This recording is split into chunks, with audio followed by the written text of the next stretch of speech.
शिव शंकर को जिसने पूजा उसका ही उद्धार हुआ। अंत काल को भव सागर में उसका बेड़ा पार हुआ। भोले शंकर की पूजा करो, ध्यान चरणों में इनके धरो। हर हर महादेव शिव शंभू, हर हर महादेव शिव शंभू। ओम नमः शिवाय। आइए श्रवण करते हैं सोमवार व्रत की कथा। प्राचीन काल की बात है। एक नगर में एक बहुत धनवान साहूकार रहता था, जिसके घर में धन की कमी नहीं थी। परंतु उसको एक बहुत बड़ा दुख था कि उसके कोई पुत्र नहीं था। वह इसी चिंता में दिन रात लगा रहता था। वह पुत्र की कामना के लिए प्रत्येक सोमवार को शिवजी का व्रत और पूजन किया करता था तथा शाम के समय शिव मंदिर में जाकर शिवजी के सामने दीपक जलाया करता था। उसकी इसी भक्ति भाव को देखकर एक समय पार्वती जी ने शिवजी महाराज से कहा कि महाराज, यह साहूकार आपका अनन्य भक्त है और सदैव आपका व्रत और पूजन बड़ी श्रद्धा से करता है। इसकी मनोकामना पूर्ण करनी चाहिए।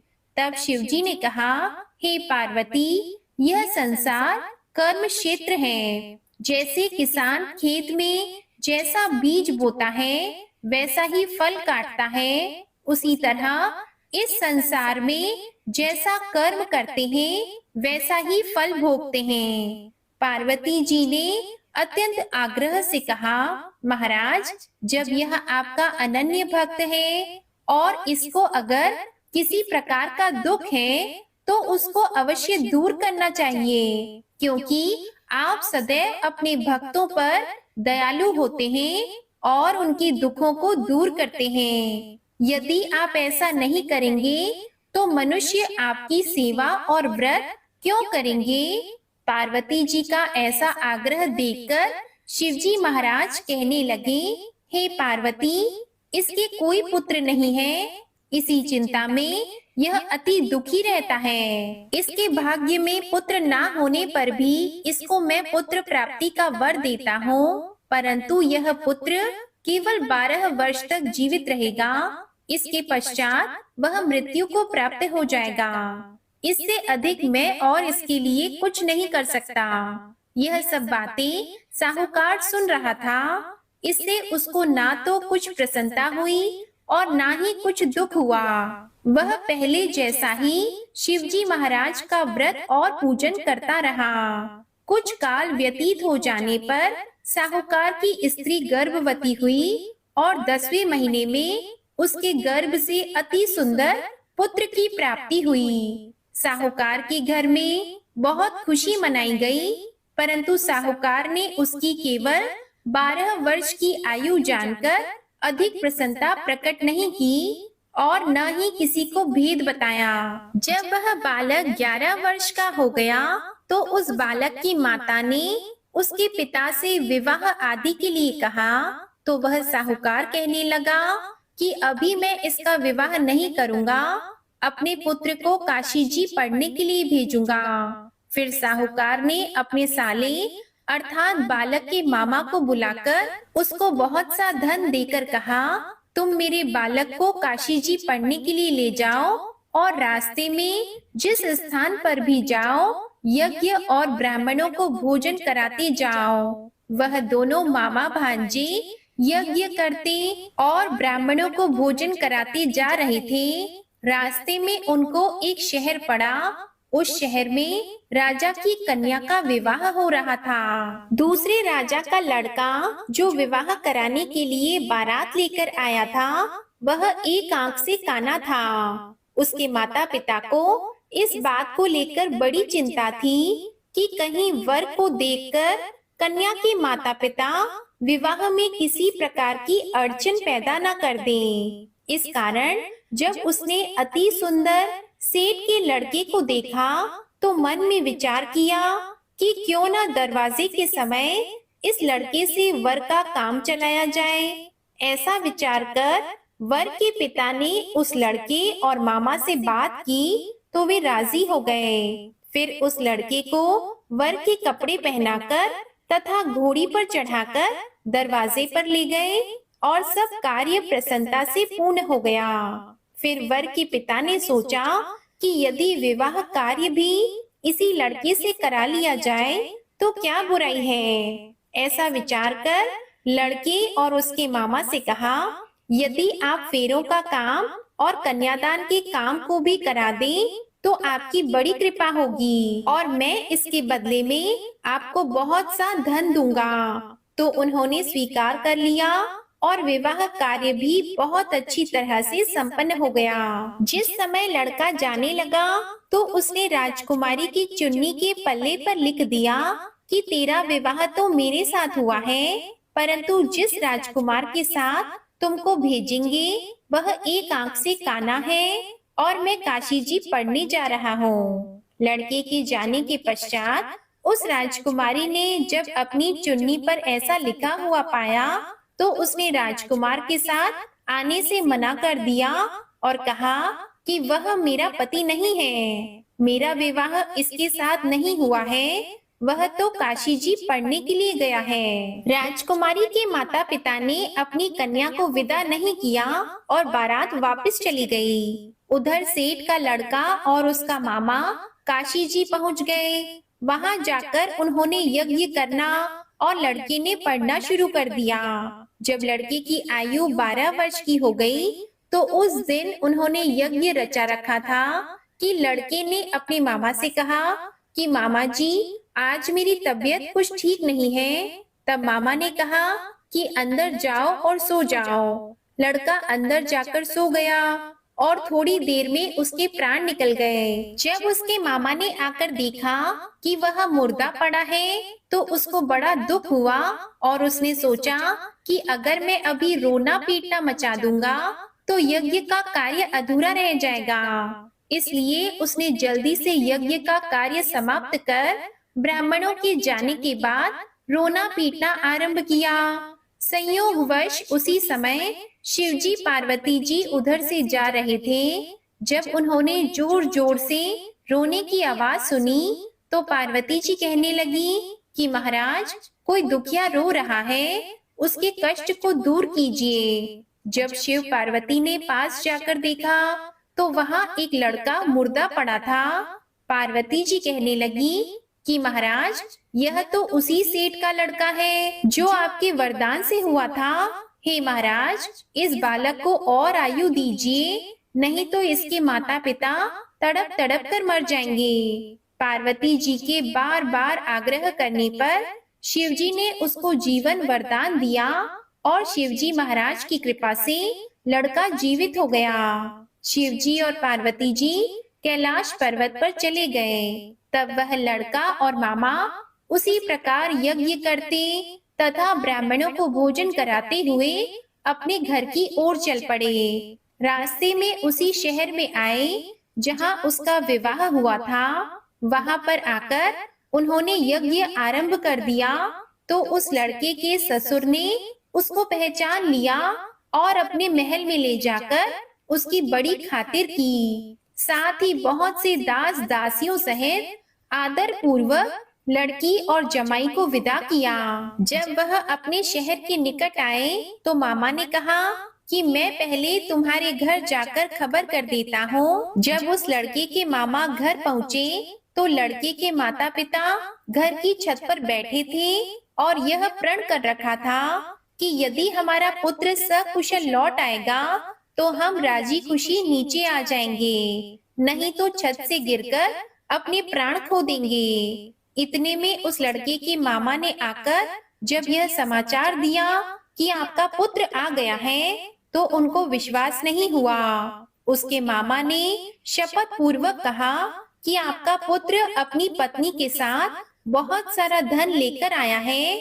तो सेठ ने आनंद के साथ उनका स्वागत किया और बड़ी प्रसन्नता के साथ रहने लगे। इसी प्रकार से जो कोई भी सोमवार के व्रत को धारण करता है अथवा इस कथा को पढ़ता या सुनता है उसकी समस्त मनोकामनाएं पूर्ण हो जाती हैं। प्रिय भक्त जनों, अब आप सुनिए भोलेनाथ जी की सौभाग्य देने वाली सुंदर कथा। एक बहुत ही मनोरम गांव था उस गांव के बाहर छोटा सा शिव मंदिर था, जिसमें एक बहुत ही बूढ़े पुजारी रहा करते थे। एक दिन एक गरीब माँ अपने नन्हे से बालक को मंदिर के द्वार पर छोड़कर चली गई। बहुत खोजने पर भी पुजारी जी को बालक के परिवार का कुछ पता नहीं चला। जब गांव का कोई भी व्यक्ति उस बालक का पालन पोषण करने को तैयार नहीं हुआ, तो पुजारी जी ने भगवान शिव की इच्छा समझकर उसे अपने पास रख लिया और उसका नाम गोपाल रखा। गांव के श्रद्धालु भक्तों से जो कुछ प्राप्त होता, उसी से भगवान शिव का, पुजारी जी का और बालक गोपाल का किसी तरह गुजारा चलता था। यदि किसी दिन कम भी पड़ जाता, तो पुजारी जी बालक और भगवान को भोग लगाकर स्वयं गंगा जल पीकर रह जाते। धीरे धीरे गोपाल बड़ा होने लगा और वह पुजारी जी के कामों में हाथ बटाने लगा। वृद्ध पुजारी जी के थके हारे हाथों को कुछ आराम मिलने लगा। इसलिए वृद्ध पुजारी जी ने गोपाल को मंदिर की सफाई, भगवान शिव की पूजा, उनको भोग लगाने और उनकी आरती करने की विधि अच्छी प्रकार समझा दी। वृद्ध पुजारी भगवान शिव के नाम का जाप और कीर्तन करने में समय लगाने लगा। एक दिन भगवान शिव के मंगलकारी नाम का ओम नमः शिवाय, ओम नमः शिवाय, ओम नमः शिवाय, शिव शिव शिव का जाप करते हुए उनके प्राण छूट गए। अब बालक गोपाल का इस संसार में भगवान शिव के सिवाय और कोई सहारा नहीं था। उसने पुजारी जी की यह 3 बातें कभी नहीं भूली। भगवान भोलेनाथ, शिव शंकर को ताजी गरम रसोई का भोग लगाना, भगवान को भोग लगाए बिना स्वयं कुछ नहीं खाना और भगवान शिव पर विश्वास रखकर कभी भी किसी भी चीज का संग्रह न करना, बासी भोजन तक का भी नहीं। यदि कोई भक्त पहले से भोजन या मिठाई मंदिर में दे जाता, तो बालक गोपाल उसे गरीबों में बांट देता। वह ताजी रसोई बनाकर ही भगवान को भोग लगाता, उसके बाद ही स्वयं प्रसाद ग्रहण करता और यदि बचता तो उसे बांट देता।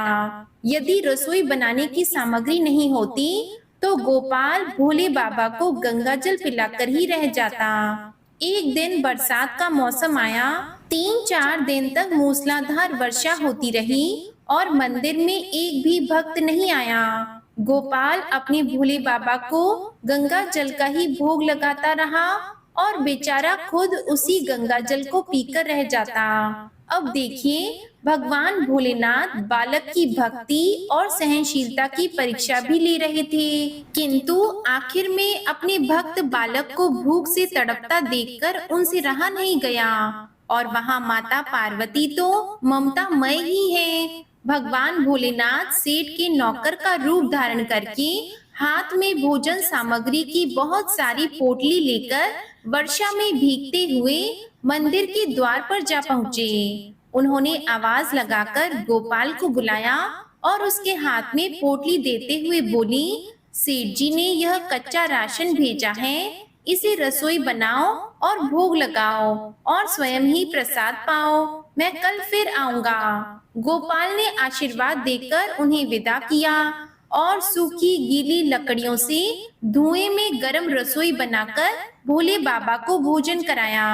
पूरे बरसात के मौसम में भोले बाबा नौकर के वेश में गोपाल के घर आते और सीधा दे जाते और स्वयं भी गरम गरम रसोई का भोग पाते। एक दिन गोपाल ने सोचा, सेठ जी को सीधा भेजते हुए 4 महीने हो गए हैं, किंतु वे स्वयं कभी मंदिर में नहीं आए, कभी भोले बाबा का प्रसाद ग्रहण नहीं किया।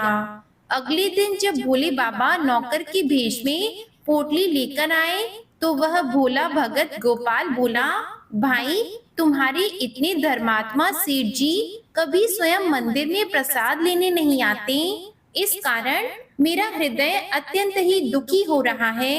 अपने सेठ जी से कहना, कल वे मंदिर में प्रसाद ग्रहण करने के लिए अवश्य पधारें। यह सुनकर नौकर बने भगवान शिव चौंक कर घबरा गए और बोले, अरे अरे पुजारी जी, सेठ जी मेरे द्वारा आपको सीधा भेजते हैं ना, आपको राशन तो भेजते हैं, आप इससे पकवान बनाइए, भोले बाबा को भोग लगाइए और स्वयं भी प्रसाद खाइए। फिर सेठ जी को बीच में बुलाने की क्या जरूरत पड़ गई? जैसा चल रहा है वैसा चलने दीजिए ना। गोपाल बोला, ऐसा कैसे चलने दो? आपके धर्मात्मा सेठ जी इतने दिनों से भगवान भोलेनाथ को प्रसाद बनाने के लिए इतने सारे राशन भेजते हैं, क्या मैं उन्हें भगवान का प्रसाद देने का अपना कर्तव्य भी पूरा न करूं? मैं किसी का उधार खाने वाला नहीं हूं। अपने सेठ जी से कह देना, यदि कल भोले बाबा का प्रसाद ग्रहण करने वे नहीं पधारे तो मैं उनका सीधा लेना बंद कर दूंगा। मैं उनसे कोई भी सामग्री नहीं लूंगा। नौकर बने भोले बाबा तो अपने भोले भगत की अकड़ देखकर कांप उठे और यह सोचकर मन ही मन हंस भी रहे थे कि अरे वाह, आज तो लेने वाला ही देने वाले पर धौंस जमा रहा है। लेकिन सरल हृदय भक्त के मनोभाव पर रीझ कर वे बोले, ठीक है पंडित जी, कल सेठ जी मंदिर में प्रसाद ग्रहण करने अवश्य आएंगे। प्रिय भक्तों, अब देखिए दूसरे दिन बड़े ही सवेरे भोले बाबा नौकर के भेष में दूध और बहुत सारी सामग्री लेकर मंदिर पहुंच गए। गोपाल चौंक कर बोला, भाई आज इतना सारा सीधा किस लिए? नौकर बने भोले बाबा बोले, पुजारी जी भूल गए क्या? आज आपने सेठ जी को प्रसाद के लिए बुलाया है, इसलिए आप बड़े ही मन से स्वादिष्ट रसोई बनाइए और भोले बाबा की भोग लगाइए। गोपाल ने पूछा, यह तो बता दीजिए कि सेठ जी किस समय पधारेंगे? तब नौकर ने प्रसन्न होकर उन्हें सेठ जी के आने का समय बता दिया।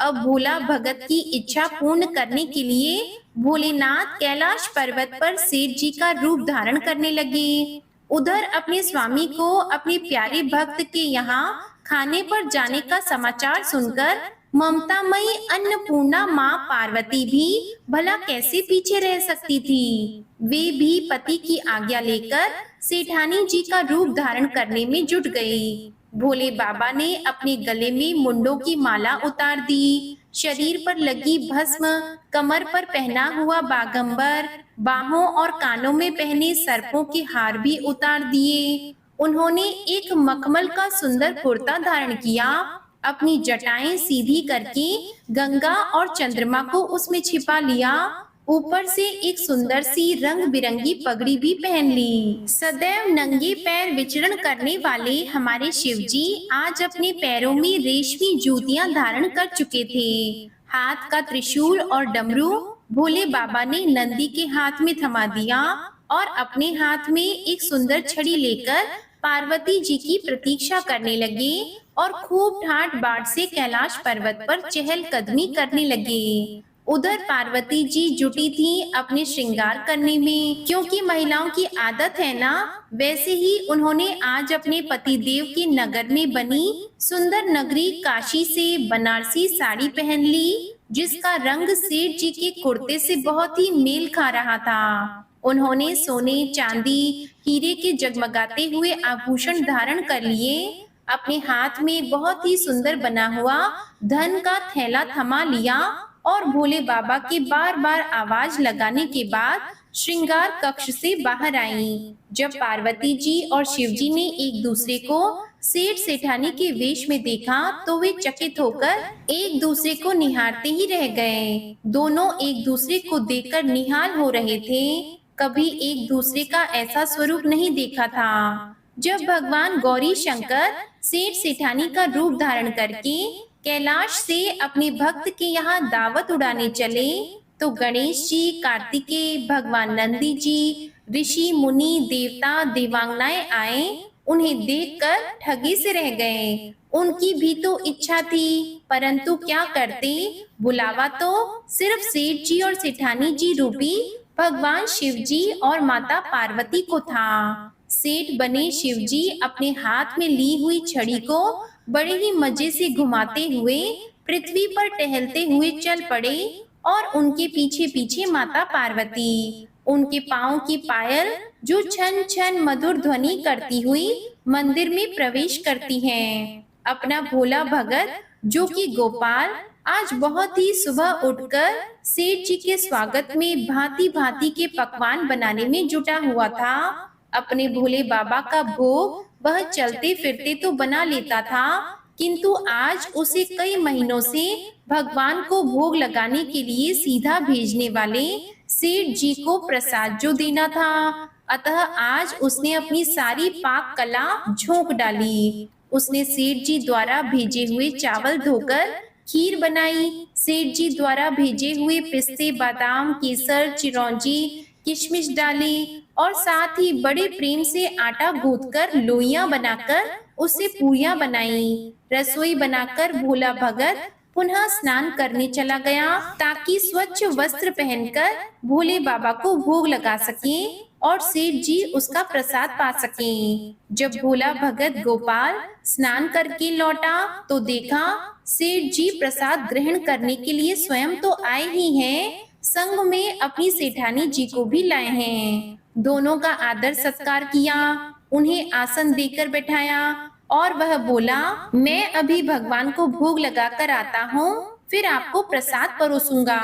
भावना के भूखे भोले बाबा से भूख सहन नहीं हो पा रही थी, इसलिए वे बोले, पुजारी जी भगवान को जल्दी से भोग लगा कर आइए, मुझे भूख सहन नहीं हो रही। भोला भगत गोपाल बोला, सेठ जी भूख तो मुझे भी बड़ी जोर से लगी है, किंतु मैं अपनी भूख के कारण अपने भगवान को भोग लगाना थोड़े ही भूलता।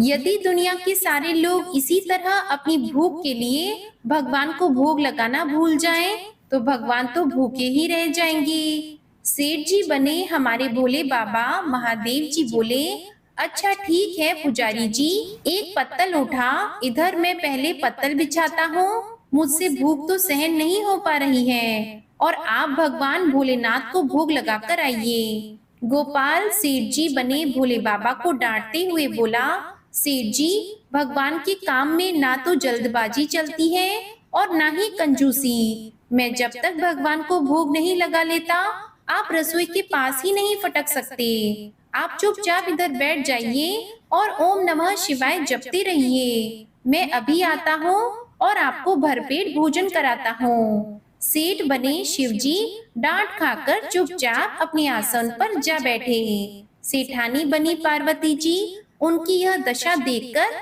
बड़ी ही मुश्किल से अपनी हंसी रोक पाई, लेकिन जैसे ही भोला भगत गोपाल पत्तल में सामग्री लेकर भगवान को भोग लगाने मंदिर में गया, भगवान शिव पार्वती जी को मौन रहने का संदेश देकर चुपके चुपके पैर रखते हुए रसोई में गए और उन्होंने एक एक व्यंजन उठाकर चखना शुरू कर दिया। भोले बाबा तो प्रसाद को चखते ही चौंक गए। खीर में चीनी की जगह नमक भरा हुआ था, सब्जियों में चीनी भरी हुई थी। भोले बाबा ने रोटी का एक और तोड़कर मुंह में दिया, सी सी करने लगे क्योंकि रोटी में मिर्ची ही मिर्ची भरी थी। वे सी सी करते हुए उल्टे पांव भाग गए और अपने आसन पर जा बैठे। माँ पार्वती अपने स्वामी की यह हालत देखकर खिलखिलाकर हंस पड़ी। इससे पहले कि भगवान शिव जी पार्वती जी के सामने कुछ सफाई दे पाते, गोपाल ओम नमः शिवाय मंत्र का जाप करते हुए आ पहुंचा। उसने भोजन को रसोई में से निकालकर गंगा जल छिड़ककर प्रसाद मिलाकर पवित्र बना डाला और फिर सेठ जी के सामने पत्तल परोसकर हाथ जोड़कर बोला, सेठ जी अब आप जी भरकर प्रसाद खाइए। प्रिय भक्तों, भगवान शिव जी तो अभी अभी भक्त की भक्ति से भी जोरदार उसके हाथ की बनी हुई रसोई चख चुके थे, अतः उसे खाने की बात सुनकर उनके पसीने छूट गए। कभी वे गोपाल का मुंह देखते और कभी माता पार्वती को देखने लगते। गोपाल को सेठ जी की ढील बर्दाश्त नहीं हुई और बोला, सेठ जी अब आपको क्या हो गया?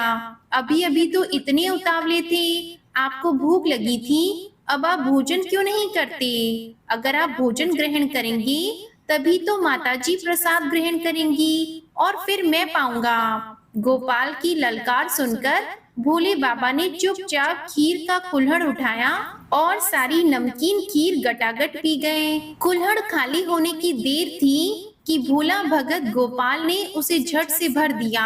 अपने प्रिय भक्त के हाथों से परोसे हुए भोग में भगवान को आज 2 गुना स्वाद लगने लगा। जगत जननी माता पार्वती भक्त और भगवान दोनों के प्रेम को देखकर मंत्र मुग्ध होती रहीं। जब सारी रसोई समाप्त हो गई तो भगवान ने एक जोरदार डकार ली। भोला को होश आया और बोला, सेठ जी, वाह, मैं ही बावला था जो इतनी थोड़ी सी रसोई बनाई। अरे मुझे पता होता कि आपको प्रसाद ग्रहण करना इतना अच्छा लगता है तो मैं और ज्यादा रसोई बनाता। भगवान शिव अपने पेट पर हाथ फेरते हुए सेठानी बनी पार्वती जी की ओर मुस्कुराते हुए बोले, पुजारी जी, मैं इतना रोज कहाँ खाता हूँ, किंतु आज प्रसाद इतना स्वादिष्ट बना था कि अपने पर वश ही न कर सका और खाता ही चला गया। किंतु तभी गोपाल रुआंसा होकर बोला, सेठ जी, अब तो आपने ठीक नहीं किया। माता जी तो भूखी ही रह गईं, अब वे क्या खाएंगी। ममतामयी पार्वती जी ने उस भोले भगत गोपाल को रूठा देखकर उन्होंने बची हुई खीर की 4 बूंदें अपने कंठ में डाल ली। भोले बाबा द्वारा भोग लगाने से प्रसाद में अलौकिक तेज और स्वाद भर गया था। ऐसी सुगंध और मीठी खीर चखकर जगत जननी तृप्त हो गई और उनके तृप्त होते ही सृष्टि का प्रत्येक प्राणी तृप्त हो गया। भोला भगत गोपाल बोला, सेठ जी, आपने और माता जी ने प्रसाद तो ग्रहण कर लिया, इससे मुझे बहुत ही संतोष हुआ। समझ लीजिए कि आप दोनों द्वारा प्रसाद ग्रहण करने से मेरा भी पेट भर गया। मेरी तो वैसे भी महीने में 4-4 एकादशी हो जाती है, किंतु मैं भी एक दाना ले ही लेता हूँ जिससे कि भगवान के प्रसाद का अनादर ना हो। यह कहकर जैसे ही गोपाल ने खीर के पात्र में लगा चावल का एक दाना उठाकर अपने कंठ में डाला, उसकी जन्म जन्मांतर की भूख प्यास मिट गई और समस्त वासनाओं और इच्छाओं की तृप्ति हो गई। उसके ज्ञान के नेत्र खुल गए और उसने देखा उसके सामने त्रिलोकीनाथ भगवान शंकर और जगत जननी पार्वती जी आशीर्वाद मुद्रा में मुस्कुराते हुए खड़े हैं। गोपाल दौड़कर उनके चरणों में लौटता गया और भक्ति पूर्वक अश्रुधारा बहाता गया। एक बार प्रेम से बोलिए, जय भोलेनाथ, ओम नमः शिवाय। हे भगवान शिव शंकर, जिस प्रकार आपने अपने उस भोले भक्त को दर्शन दिया, उसे कृतार्थ किया, वैसे ही अपने सभी भक्तों को करना। कहानी सुनने वाले, पढ़ने वाले और हुंकारा भरने वाले सबका कल्याण करना। ओम नमः शिवाय। जय माता जगत जननी, जय पार्वती माता। प्रेम से बोलिए, जय भोलेनाथ। उम्मीद है आपको सोमवार व्रत की कथा अच्छी लगी होगी। अगर ये वीडियो अच्छी लगी हो तो कमेंट में ओम नमः शिवाय जरूर लिखिएगा और चैनल सब्सक्राइब करके बेल आइकन भी प्रेस कीजिएगा। हर हर महादेव, जय भोलेनाथ।